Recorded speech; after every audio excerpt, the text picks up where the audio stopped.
जिंदगी में पहली बार गलती किया हमने। तुम तो नजरें नीची कर लोगे, हम क्या करेंगे? कैसे नजरें मिलाएंगे वो रानी से हम? जब वो कहेगी कि अम्मा जी अपने बेटे को बचाए खातिर हमरी बलि चढ़ा दी, शायद हमरी भी कुछ गलती है। हम तुम्हारा शुद्धिकरण ठीक से नहीं करा पाए, तभी तो लालच, चोरी, झूठ जैसे विकार तुम्हारे अंदर घर कर गए। अम्मा,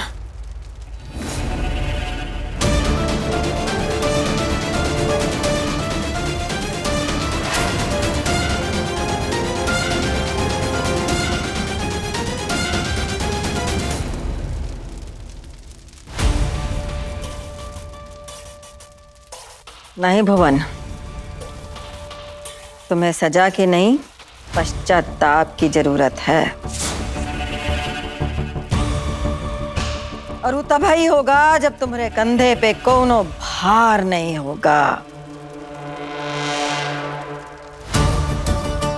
ये खातिर हम आज से, अब भाई से, प्रसाद को इकट्ठा करने से लेकर शहर ले जाने तक की पूरी जिम्मेदारी दुष्यंत को देते हैं।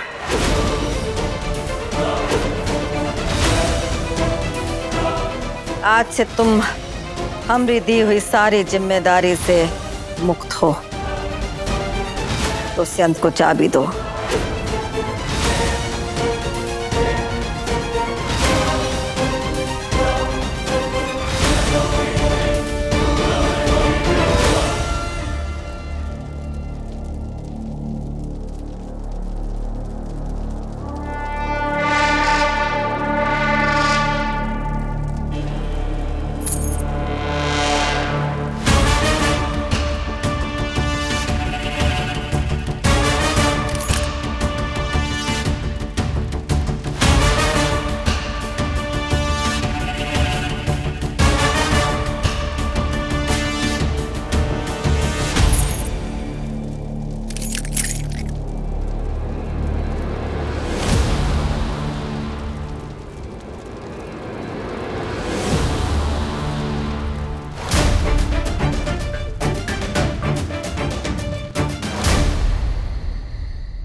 इन्हीं कामों में अपनी सारी जिंदगी निकाल देना। कितनी बार कहे हैं कि हवेली के काम पे नजर रखो, क्या पता कब कौन सा काम मिल जाए। अरे अम्मा, हमको कौन जिम्मेदारी नहीं देंगी? उनके लिए या तो दुष्यंत है या तो भुवन। हम पे उनकी नजर ही नहीं पड़ती है। पड़ेगी, आप बस अपनी कमर कस के रखो। अम्मा ने प्रसाद चढ़ाने की जिम्मेदारी दुष्यंत को दी है, पर हम ही जानते हैं वो ये जिम्मेदारी नहीं निभा पाएगा। उसके बाद ये जिम्मेदारी आपको ही निभानी पड़ेगी। और अगर आपने ये काम अच्छे से कर लिया तो अम्मा आपको और काम देंगी। अरे हम तो कब से तैयार हैं, बस एक बार मौका मिलते ही हम। अरे क्या हुआ तुमको? कुछ नहीं, बस वो थोड़ा चक्कर। तुम बैठो, खड़ी मत रहो, आओ बैठो यहाँ पे।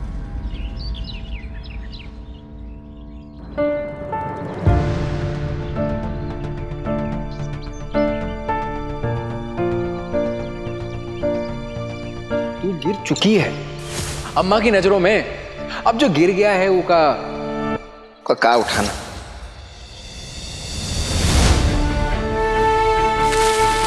तेरा वो जो कीचड़ वाला दाग है ना, पानी डाल के धो दिए। वो कैसे कि जो तेरा चोरी वाला दाग है ना, वो तो धुलने से रहा। कुछ चाहिए था मांग लेती, चोरी काहे की?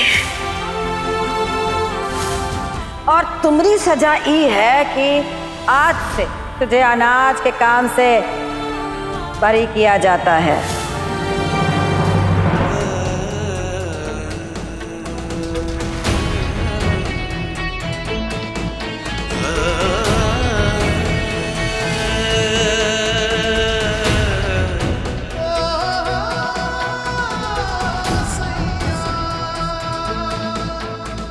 नाचना सेहत के लिए बहुत अच्छा होता है, पर ये जो गुस्सा है ना, ये बहुत खराब होता है सेहत के लिए।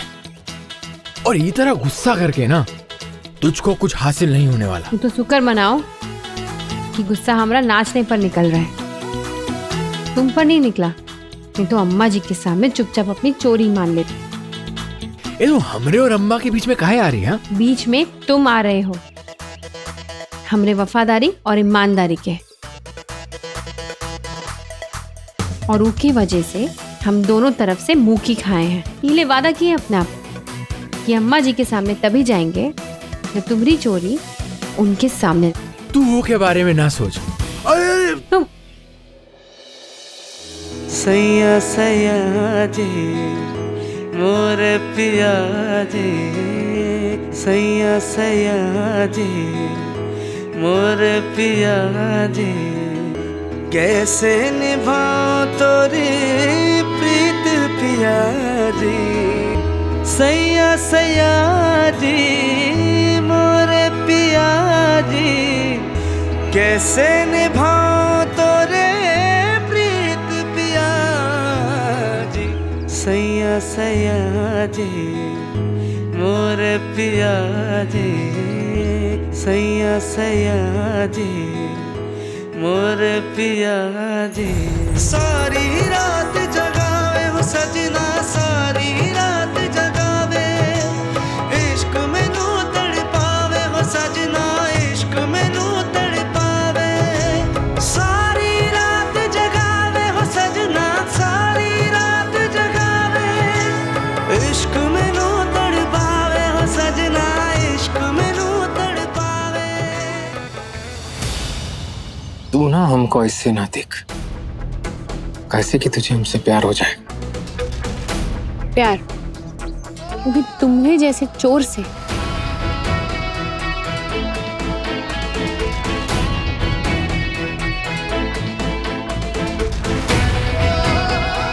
कोई भी तब तक चोर नहीं होता जब तक उसकी चोरी पकड़ी ना जाए। पकड़ तो हम लिए थे, बस बोल नहीं पाए।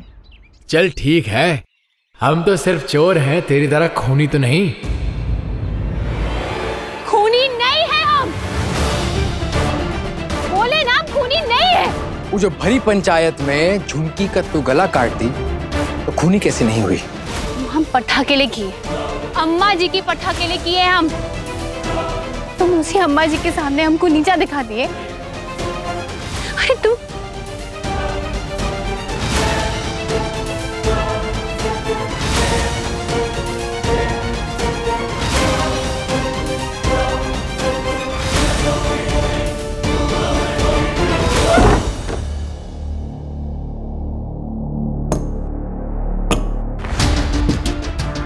ये क्या बात हुआ? नहीं बताइए ना हमको। क्या समझता है अपने आप को ये अम्मा जी का बेटा भुवन? अरे अनाज का चोरी कर रहा था वो, हम पकड़ लिए उसका चोरी। अम्मा जी को बताने का गए, हमको ही उल्टा चोर बता दिया वो, और अभी हमको खूनी भी बोला। अरे हम का खूनी है, हम चोर है का? हम जो भी कुछ किए ना आज तक, हम सिर्फ पठा के लिए किए, अम्मा जी के लिए किए। और जिस काम के लिए आज तक हमको शाबाशी मिल रहा था, आज उसी काम के लिए हमको सजा कायम मिल रही है। अरे बाबा, आप हमारा बात सुन रहे हैं कि नहीं? बाबा, अरे अरे ध्यान कहाँ है आपका? कहाँ किए? रुकिए, हम मरहम पट्टी लाते हैं।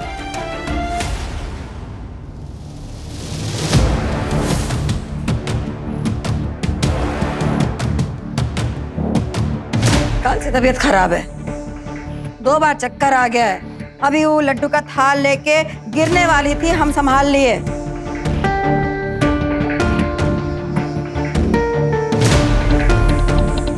क्या हुआ?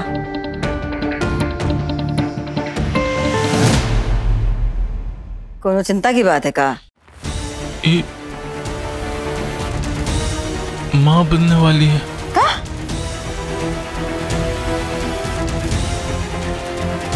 कावेरी, तू माँ बनने वाली है?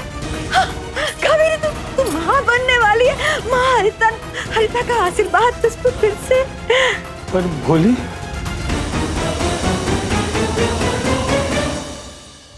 आपकी बेटी माँ बनने वाली तो भोली, उसका मुंह भी मीठा कर देंगे। पहले तुम तो मुंह मीठा कर लो। हाँ, जब मुंह लड्डू से भरा हो तो मिठास से ज्यादा मौन का मजा लेना चाहिए।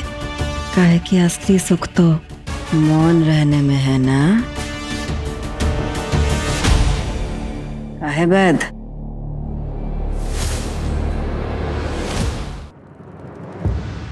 ये देखिए कितना खून निकल रहा है। क्या हो गया आपको? लगा दिए ना चोट अपने आप को? पापा क्या हुआ है? इतने शांत कहाँ हैं आप?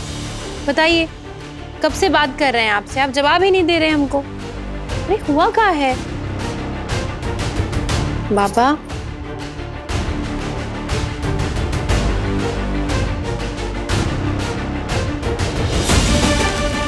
बाबा हुआ क्या है बाबा? अब आप इतने शांत काहे हैं? बताइए हमको, कुछ हुआ है क्या? आप ही तो कहते थे ना, बांटने से खुशियां बढ़ती हैं और दुख कम। कुछ दुख छुपाने से बढ़ जाते हैं। क्या मतलब?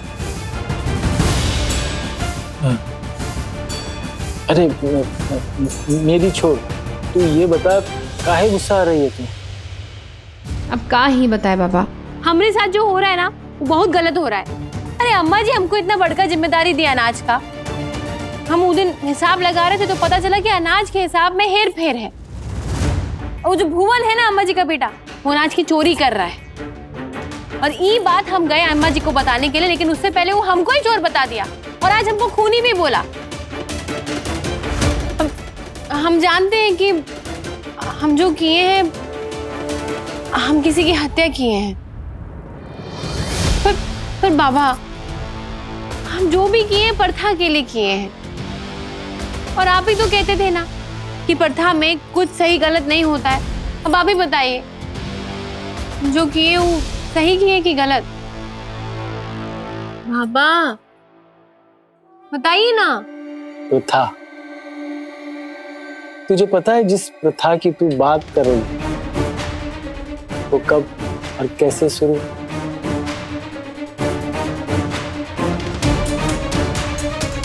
प्रथा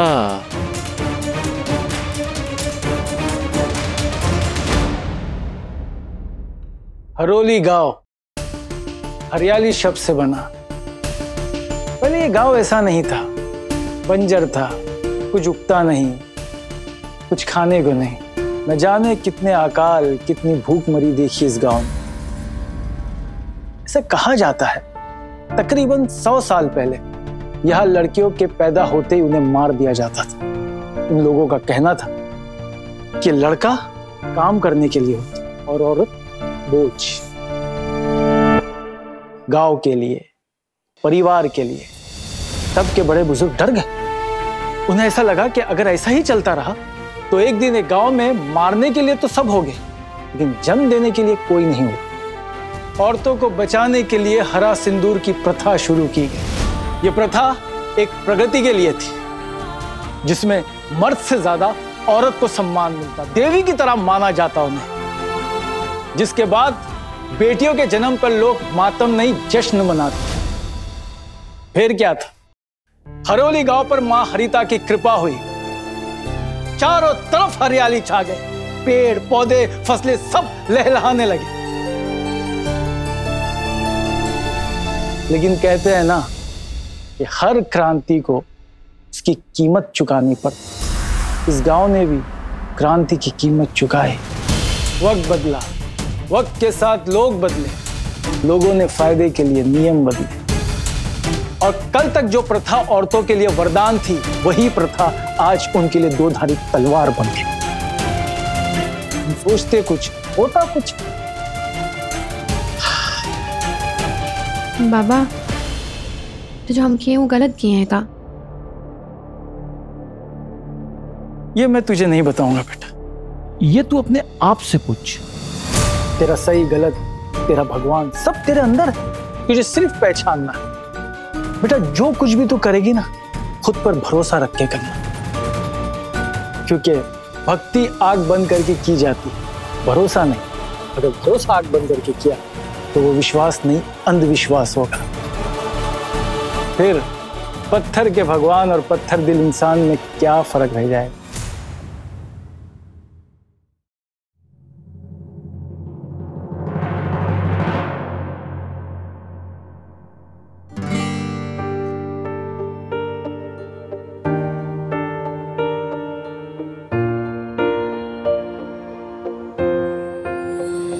कृष्ण भगवान का है, इसे बेटा हमेशा अपने साथ रखना। गीता में भगवान कृष्ण ने खुद अर्जुन से कहा है कि अपने अंदर के सत्य को पहचानो। तुम्हें अपने अंदर के सत्य से ही उत्तर मिलेगा। तुम्हें स्वयं पता चल जाएगा कि तुम्हें अपनों के साथ खड़े रहना है या उनके विरुद्ध। बेटा, जब तुझे तेरा सत्य पता चल जाए ना, तो हमेशा उस सत्य के साथ खड़े रहना। और उसके लिए अगर तुझे अपनों से भी युद्ध करना पड़े ना, तो पीछे मत हटना बेटा। हाँ? अरे ओ बंसी, अम्मा जी ने पंचायत बुलाई है और रानी को भी बुलाया है।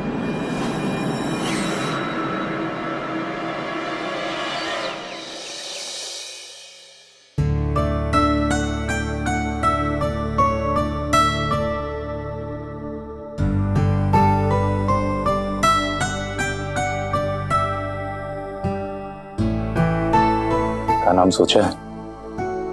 अरे होने तो दो पहले, पता तो चले लड़की है या लड़का। अरे अब लड़का लड़की का कोनो चक्कर ही नहीं है। हमारी पहली संतान भोली है, लड़की है, और अब लड़का हो या लड़की क्या ही फर्क पड़ता है। अरे क्या हुआ, सोच कर रही हो? वैद्य जी ने अम्मा को बताया कि हम मां बनने वाले हैं तो अम्मा तो खुश थी। वैद्य जी के चेहरे पर उन्होंने कुछ नहीं बोला, सिर्फ भोली का नाम लिया। फिर क्या बोले वैद्य जी? अम्मा ने कुछ बोलने ही कहा दिया। उन्होंने झट से उनके मुंह में माँ, हम भी साथ लुका छिपी खेलने चलो ना।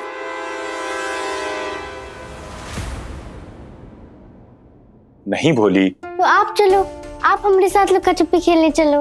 हम बात कर रहे हैं ना, तुम जाओ। बाद में कर लेना। तुम्हें एक बार में बात समझ नहीं आती है। चलो जाओ यहां से।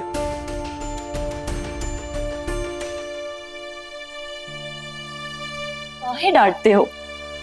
आपने फिर डांटा। मैं अम्मा जी से आपकी शिकायत करूंगी। आप बहुत बुरे हो।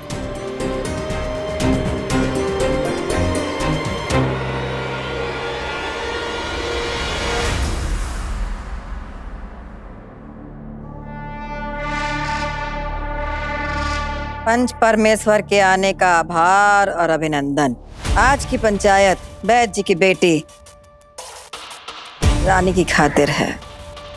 हम उनके लिए जो निर्णय लिए हैं उनमें आप सबकी सहमति चाहिए।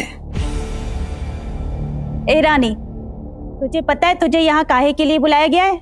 नहीं जानते हम, बस इतना जानते हैं कि हमारे साथ अन्याय हुआ है। प्रथा का मतलब हमरे लिए अम्मा जी। वो दिन भी प्रथा और अम्मा जी की पोती को बचाए खातिर हम झुमकी की जान दिए, खून कर दिए उसका, जिसका इनाम हमको मिला। लेकिन आज हमको उसकी सजा भी मिल रही है। हमको चोर बुलाया, खूनी बुलाया। सब इल्जाम अम्मा जी की तरफ से हमको। करौली गांव में ना किसी लड़की के साथ कभी अन्याय हुआ है और ना ही होगा। हम जानते हैं तुम हमको बहुत मानती हो। हम भी तो इंसान हैं, करते हैं हम गलती, पर अन्याय नहीं। इस खातिर हम अपनी गलती सबके सामने कबूल करते हैं। वो गलती को मान के, वो का सुधार के रानी के साथ न्याय करेंगे हम। हमारी गलती के कारण तुम्हारे आत्मसम्मान को जो ठेस पहुंचा है वो के लिए हम सबके सामने माफी मांगते हैं और अपना निर्णय सुनाते हैं। आज से ही रानी कोठरी के साथ साथ पूरी हवेली की जिम्मेदारी संभालेगी।